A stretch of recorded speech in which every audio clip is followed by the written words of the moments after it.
I'm taking on former US National Spelling Bee champion Katie Kerwin-McCrimmon. Spelling bees are a big deal. Around 11 million participants from around the world compete to reach the finals that are broadcast on American TV. Okay, I've come up with a great plan for this challenge, and I think it's a surefire win. Now, in order for it to work, I've picked a very specific person to do the challenge instead of me. You'll see why I chose him soon, but I can tell you one thing. It has nothing to do with spelling ability.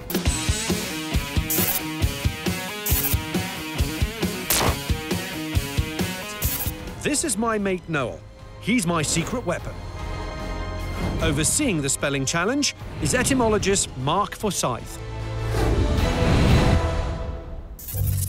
In a regular spelling bee, you can ask for the origins of the word, context, and alternative pronunciation. But because I'm allowed to set the parameters for the challenge, I've tweaked the rules slightly. It's still a spelling contest, though, so Katie should be the clear favourite. Welcome. The words you'll be spelling will be given to you via this video screen. I want you to listen to each word, then write down your spelling on your card and hold it up to me. Unlike a conventional spelling bee, you are not allowed to ask for a definition, for the word to be used in a sentence, or alternative pronunciations. You can, however, ask for the word to be repeated. Do you both understand? Yes. Yeah. First word, please. Government. Can I see the words, please? Thank you. Next word, please. Present. Could you repeat it once more? Present. I see your answers. Thank you. Next word, please. Borrowed.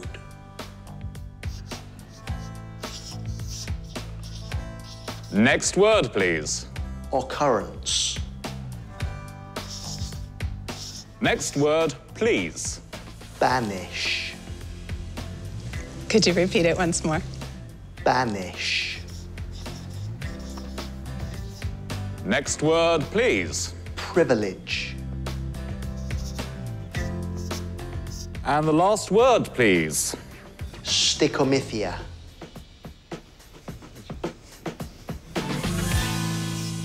Answers, please.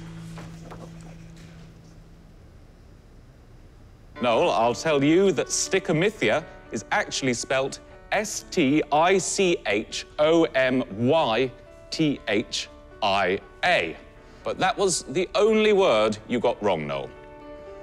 Stickomythia, which means alternate lines of dialogue, is exactly the sort of devilishly difficult word that is frequently used in spelling bees, and something that Katie takes in her stride.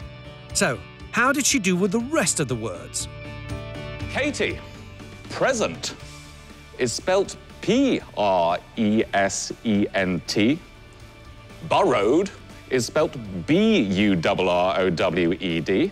And banish is spelt B-A-N-I-S-H, which means Noel is the winner of the challenge. Congratulations. Thank you very much. So what have I done to make a spelling champion write down entirely the wrong words? And pretty simple words at that, which Noel easily spelled correctly. My sneaky win relied on using a carefully selected accomplice to exploit an amazing perceptual phenomenon called the McGurk effect. You'd think when we perceive words, it would all be down to hearing, but we also rely on our sight too.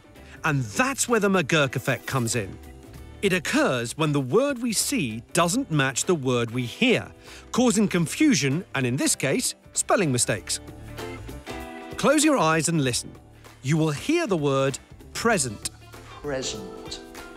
Present. Now open them and watch the screen carefully as exactly the same word is repeated. Present. Present.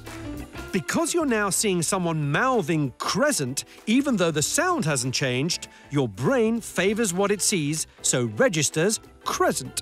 If you close your eyes again, it goes back to present. Present. So how come I needed Noel specifically to be able to win this challenge?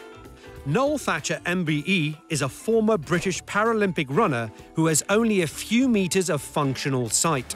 Noel couldn't see the mouthing of the words on the screen, so he couldn't be tricked by the illusion. We played 3 McGurk words into the competition, all of which I knew would trip Katie up, whereas only one word was too hard for Noel to guess at. The McGurk effect works even when you know you're being fooled. Switch your eyes between the actual word on the top of the screen and the mouthed word on the bottom of the screen. Burrowed. Burrowed. And see how your eyes can mislead you. Burrowed.